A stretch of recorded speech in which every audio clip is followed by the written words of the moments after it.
Setelah itu juga diceritakan tentang Nabi Nuh, Nabi Lut, seorang nabi besar yang punya nasib sial, yaitu istrinya pengkhianat. Mereka jadi kiai di bojo judes itu tidak masalah. Mulai dhisik terima kiai di bojo judes biasa. Ya itu tadi Nabi Nuh, Nabi Lut itu lebih ngeri ketimbang itu di bojo napa? Mboten kebenaran. Kita kan paling dicoba bojo judes, kan ringan banget. Paling banter mecano piring gelas itu murah banget ya. Begitu terus. Nabi Musa juga gitu.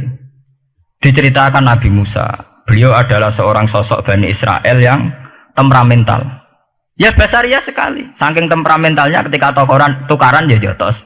Mana nak kiai temperamental kadang jotosan yo ono sanate ya Nabi Musa nak tukaran ra cocok napa? Jotos. Fawakazahu Musa faqada alai. Artinya ya basaria sekali. Cerita ABG ini publik wonten saat beliau melarikan diri, lala ketemu cewek loro. Ya ora wentise barang Nabi Musa, waduh mari maksiat ae terus kan.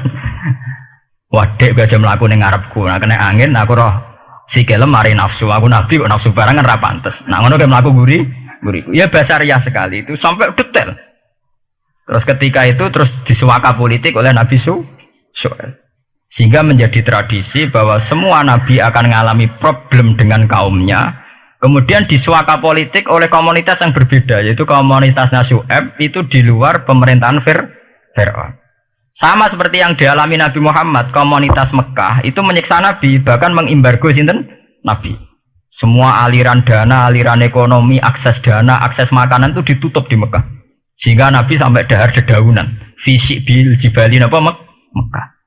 Tapi beliau diselamatkan oleh sahabat Ansor yang terpisah dari komunitas Ahlu Mekah. Itu mirip ceritanya Nabi Musa yang diselamatkan Nabi Syuaib yang terpisah total dari komunitas Fir'aun.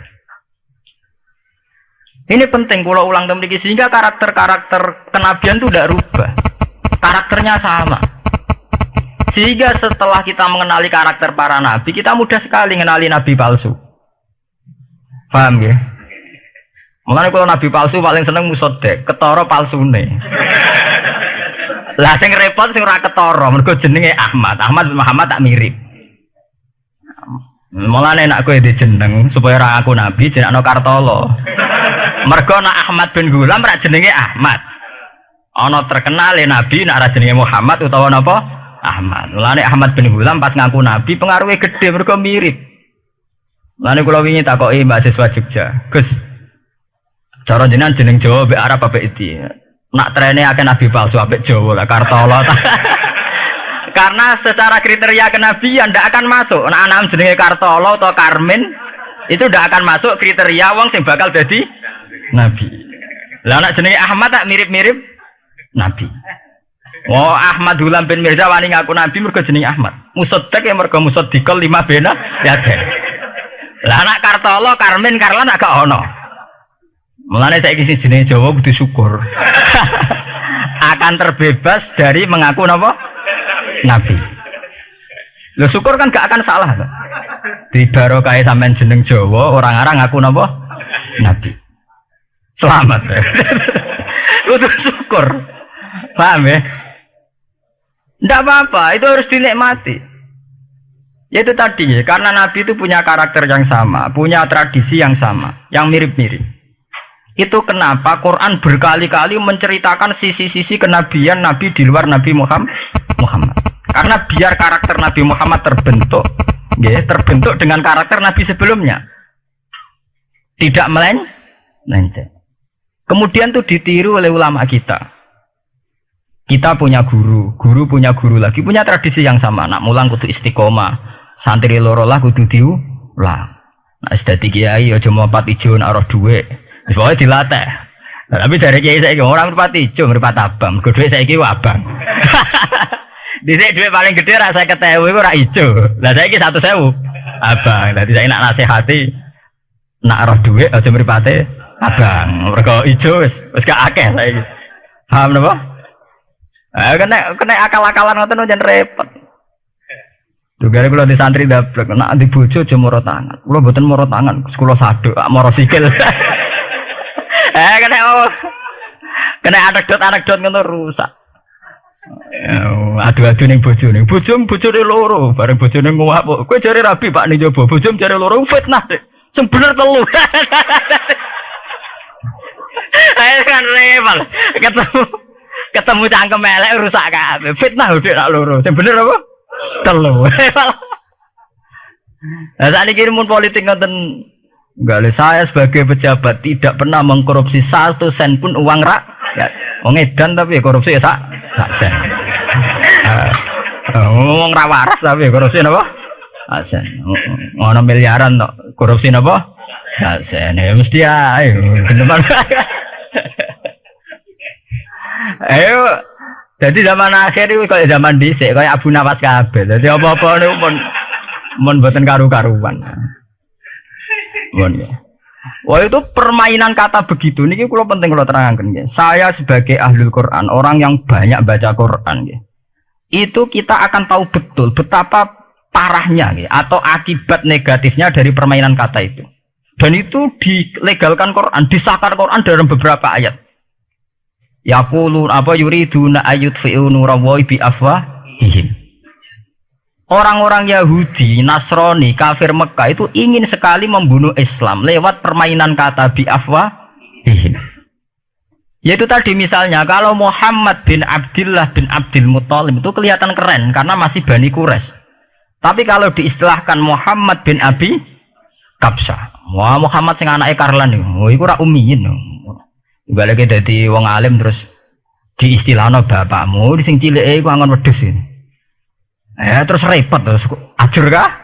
Kabeh. Itu biafahim. Efektivitas biafahim itu sampai tenggene Tarikh Suyuti wonten keterangan wa min dzalika irtadda jam'un minas sahabah. Dari permainan kata yang ditanamkan orang Yahudi itu sampai banyak sahabat yang murtad. Istilahnya itu jam'un minas sahabah. Meskipun setelah murtad itu ya divonis tidak sahabat. Misalnya menyangkut nasa mansuh. Orang Yahudi pinter, du'afaul muslimin, orang-orang muslim yang imannya masih lemah. Delok le nabimu, wong kok pelin-pelane ngono. Dhisik Ka'bah madhep Baitul Maqdis. Iku wis bener iku, mergo kiblate Nabi Musa. Nabi-nabi dhisik kiblate Baitul Maqdis. Nah, saiki gara-gara dekne kangen keluargane manjen dekne cah Mekah, saiki kangen Mekah. Terus kon manggon omahe buyut-buyute. Dadi saiki kiblat diadepno omahe buyut-buyute. Kangen-kangene dhewe tunggu urusan kiblat jare. Jadi pas Nabi itu masih di Medina 16 bulan Nabi sholatnya madhep Baitul Maqdis. Suatu saat untuk wahyu falanuwal liana kakiblatan tarduha fawalli wajhaka satral masjidil haram. Saat ini kan madhep teng Mekah saja ini normal saja, artinya normal ya normal. Tapi orang Yahudi memanipulasi bahwa itu fakta, bahwa Muhammad itu memimpin agama dengan cara tradisinya sendiri. Mergo dekne kangen keluargane ra iso muleh terus salat madhep daerah dhewe nggo pelipur lar. Jare sahabat sing hafal muslimin diangen-angen ya iya. Nah niki kula peringatan tentang santri-santri ya. Sebab itu kalau sampean jadi kiai itu santri harus punya wawasan intelektual yang luas. Semenjak itu Quran mewahyukan secara nalar sejarah. Ya niku sing disebut ayat inna awwala baiti wudi'a lin-nasi lalladzi bi Bakkata mubaraka wa hudal lil alamin fihi ayatum bayyinatum maqamun apa Ibrahim. Akhirnya Nabi Muhammad nantang ning tokoh-tokoh Yahudi. Apa salahnya saya punya 2 kiblat? Baitul Maqdis adalah kiblatul anbiya karena dulu Nabi Musa di situ, Nabi Isa di situ. Sekarang saya menghadap ke kiblat yang lain karena itu kiblatul Ibrahim dan dia lebih senior. Lebih apa? Senior. Sebelum ada Baitul Maqdis sudah ada Mekah. Mekah lebih senior, lebih tua. Terus disebut fihi ayatum bayyinatum maqamun apa? Ibrahim. Nabi Musa, Isa adalah periode setelah Ibrahim. Sebab itu akhirnya semenjak perdebatan itu orang Islam bangga. Makanya sampean kalau ngaji hadis-hadis sahabat itu bangga. Ana mimman shalla al qiblaten, nggih. Ana mimman shalla ilal qiblaten. Aku termasuk sahabat yang menangi 2 kiblat. Mergo zaman madhep Baitul Maqdis ya kiblatul anbiya, madhep Mekah ya kiblatul anbiya. Artinya apa? Perdebatan ini dimenangkan oleh Nabi Muhammad bukan karena mitos atau kultus atau taklid buta, Tapi memang secara sejarah kiblat tertua adalah Mekah. Ini disebut inna awala baiti wudi alinasi lalladina apa? Bebak kata mubaraka wa hudalil alamin fihi ayatum bayyinatum maqamun apa? Ibrahim. Artinya Quran tidak pakai teori mitos. Pokoknya nabi ini saiki aku ya terserah aku, itu tidak begitu. Paham ya? Tapi diterangkan secara kesejarahan bahwa asal usul Mekah jadi kiblat itu rasional sekali. Bukan karena nabi orang Mekah mboten, memang dulu-dulunya Nabi Ibrahim berkiblat di situ. Jika Quran jawab inna awala baiti wudi alinasi lalladzi bi Bakkata mubaraka wa hudal lil alamin. Terus kula bolak-balik masalah Isra ya. Niku masalah-masalah yang selain pelipul rarar itu ada petualangan intelektual, petualangan ilmiah, di mana Nabi Muhammad diperkenalkan oleh Allah, ya, diperkenalkan watak para nabi, pilihan hidup para nabi, bahkan tradisi-tradisi para nabi. Sehingga mangke teng hadis sahih wonten keterangan saat Nabi nyancang atau menambatkan khimar atau buruk itu ya di batu yang dulu dipakai para nabi untuk nyancang nopo khimar. Jadi tradisi itu dimulai dari barang-barang sepele. Carane nyancang buruk we nabi mirip sama dengan nabi-nabi yang apa dulu. Terus memulainya Mi'raj juga sama dengan nabi-nabi dulu. Bon niku sing secara ilmiah tarikhiyah. Saat ini sing menyangkut akidah firqah fil Islam. Nah niki kula terangno. Menurut ahli sunnah, orang yang mengingkari Isra itu kafir. Ya kafir karena dzikra fil Quran, ya. Isra itu dzikra fil Quran. Makanya tadi saya jarang sekali pakai bahasa Mi'raj. Ya, tapi nak teng Indonesia kadung menang merjep peristiwa Isra dan apa? Mi'raj. Pokoknya bahasa kadung salah, kadung menangan ya menangan. Kadung istilah Isra dan apa? Mi'raj. Sebetulnya yang disepakati ulama itu hanya Isra. Artinya yang memungkiri Isra itu kafir karena dzikra fil Quran. Lah kemudian Mi'raj menurut keyakinan ahli sunnah itu terjadi. Setelah terjadi itu masalahnya biruhi wa jasadihi jami'an ma'an atau biruhi faqat.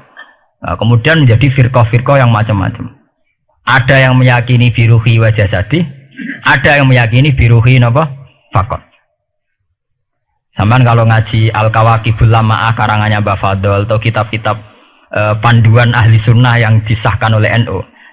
NU dulu pas musyawarah besar di Jemang yang dipakai panduan itu dulu yang disahkan itu Al-Kawakibul Lama'ah yang dikarang Mbah Fadl. Itu memang kita termasuk ngikuti yang biruhi wajah seti.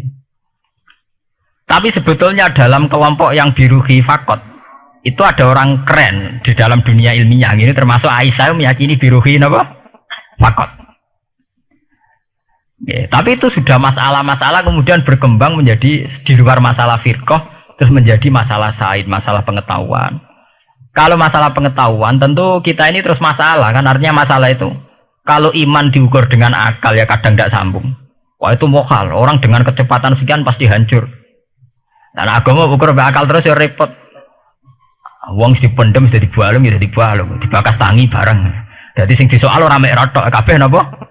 Disoal. Manjen masalah manusia itu masalah-masalah sing ya begitu. Ya. Bon itu buatan penting. Nah, itu terus kemudian menjadi firqah. Terus kemudian ada hadis-hadis yang menerangkan proses Nabi dialek dengan para nabi. Kayak ketemu Nabi Musa, Nabi Ibrahim, terus Nabi Idris, Nabi Isa, Nabi Musa. Itu terus diterangkan di hadis-hadis sahih. Ini kalau balik tentang keterangan wau, sebetulnya pertemuan-pertemuan ini itu dimaksudkan Nabi biar punya tradisi yang sama dengan nabi-nabi sebelumnya.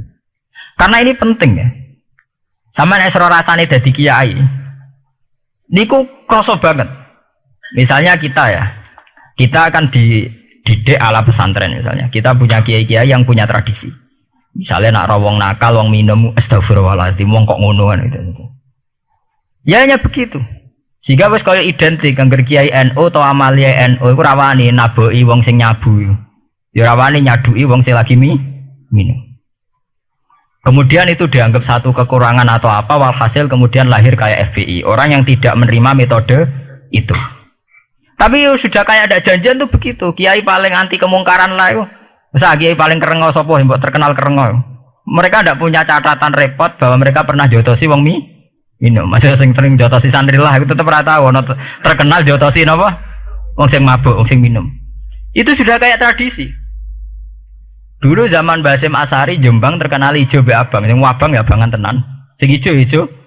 Tapi tidak ada catatan sejarah kiai jotosan be pemabuk.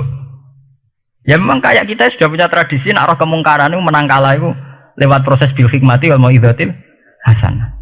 Kita ini kayak punya tradisi nak roh kemungkaran milih model Nabi wa mahdi qaumi fa innahum la ya'lam.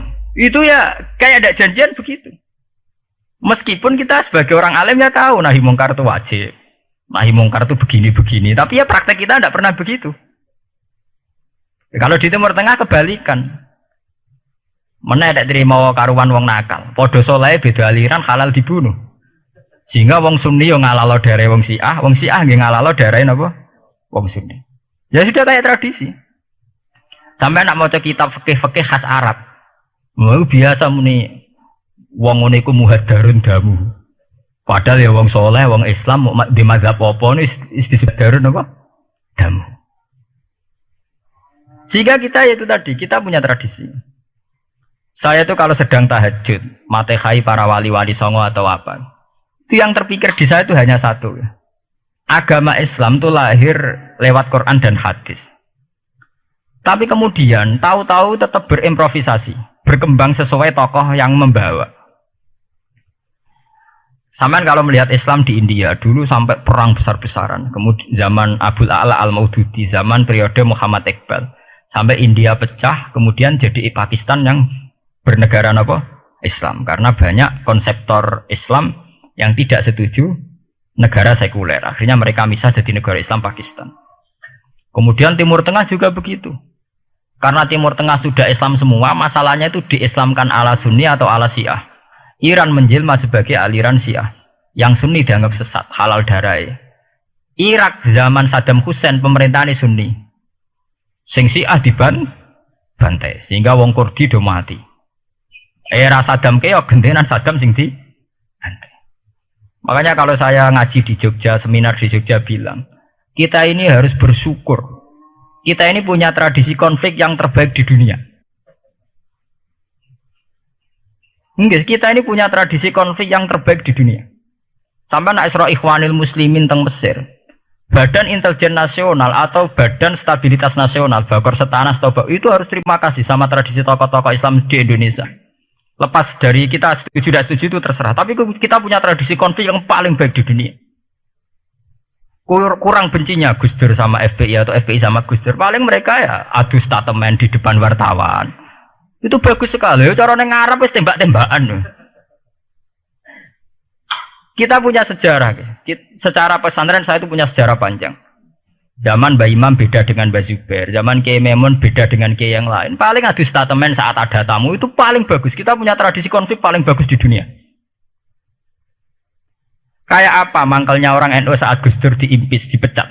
Tapi habis itu ya sering seminar ketemu Amin Rais. Ya mereka adu polemik, ini tidak konstitusional, ini apa. Gus Dur nggak jurus dekret. Sing sitok nggak jurus sidang mewah, nak kurang serem sidang istimewa dilawan sidang luar biasa. Pokoknya agak istilah sing serem-serem. Tapi tidak saling bunuh loh, sampean harus syukur loh. Selama ini orang awam sering bilang, loh kiai kok tukaran. Sampean bandingkan di Timur Tengah, jenenge tukaran mesti tahdirudam. Para polisi, para badan intelijen, para yang menjaga stabilitas negara ini harus terima kasih sama tradisi tokoh-tokoh Indonesia. Yang namanya di Mesir, di Irak, di mana-mana jenenge tukaran mesti melibatkan pertumpahan darah. Saat Arab Saudi jadi Wahabi itu besar-besaran itu. Pembunuhan apa pengusiran orang-orang Sunni. Tapi di Indonesia enggak. Desi anarkis. Paling itu tadi adu polemik. MLB dilawan MLB itu masih keren sekali, tidak apa-apa. Itu lebih baik ketimbang adu jotos atau adu hizib lah. Itu masih bagus. Nenda ini sampean biar paham, biar syukur jadi bangsa Indonesia. Kita punya tradisi konflik yang baik. Sama nak setelah peristiwa teng Irak, ya, teng Sudan, teng Khartoum, teng Darfur, itu kan orang Islam semua. Gara-gara beda mazhab saling bunuh. Di Mesir ya gitu, Ikhwanul Muslimin dengan pemerintah dan sebagainya. Hatta saya sebesar Sayyid Qutb, sing tokoh populer mohon kabudute boten jelas. Di Indonesia bagus sekali. Kita menangi zaman secara sejarah, ya. Kita menangi bedanya dulu Ahmad Hasan dengan tokoh-tokoh NU. Kulo nu menangi secara sejarah sering baca. Terus zaman anyar-anyaran NU asas tunggal, bedanya Gus Dur dengan Kiai As'ad. Sak mangke bedane PKB dua versi. Mereka menyelesaikan secara beradab. Lewat pengadilan, kok pengadilan kalah lewat MA, beradab sekali. Kita harus bersyukur. Dibanding penyelesaian konflik kayak di Irak, kemudian ngundang Amerika, akhirnya sekarang kacau balau. Di Timor Leste yang latihan bikin Ramos Hurta disuduk. Indonesia paling banter ngobong fotonya SBC. Ya masih terhormat, masih artinya masih beretika. Kita harus syukur punya bangsa yang beradab. Wong ras tujuan antar kiai ya rasan-rasanan. Kiai kok ngono, sitok kiai kok ngono. Engko sing kiai tengah-tengah ayo ono sing ngono, ono sing ngene. Sing ra melok-melok biasanya terus milih amane, ya ono sing ngono, ono sing ngene. Jadi artinya kita yang baik. Saya itu berkali-kali ngaji ya. Sampean kalau sering baca Quran dan menghayati, artinya orang baca Quran pelang-pelang rara karpe menghayati.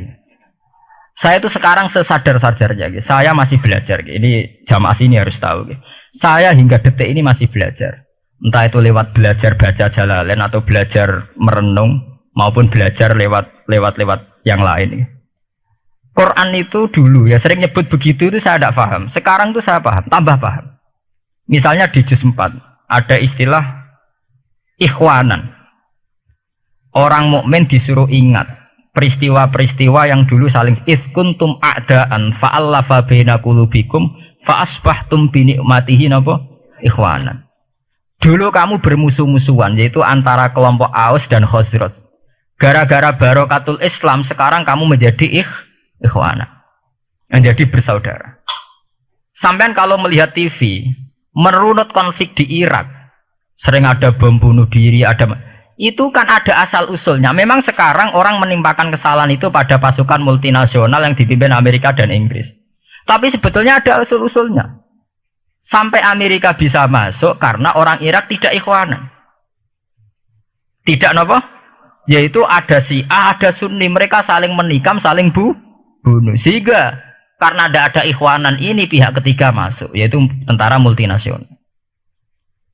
Makanya saat di Jogja ditanya, cara jenengan sebuti menyangkut Ahmadiyah, menyangkut konflik di Jakarta, saya bilang, sekarang setiap orang bikin from apa forum, yaitu baik, kalau niatnya baik-baik. Tapi andaikan saya ditanya Tuhan nanti, hak kowe iku kelompok apa? Pokoknya anggar NU atau Muhammadiyah ajak mayoritas, kamu milih salah sitok itu. Bukan karena saya oportunis milih yang besar, itu lebih baik, lebih maslahat. Karena kalau setiap orang merasa benar bikin kelompok sendiri akan menjadi kelompok banyak. Dan saat menjadi kelompok banyak, tentu konfliknya lebih tidak terpola. Tidak apa? Terpola. Umpama Hasim tukaran Bedin Samsudin itu terpola. Tapi nak anggur wong rasa di ketua dulu tidak terpola.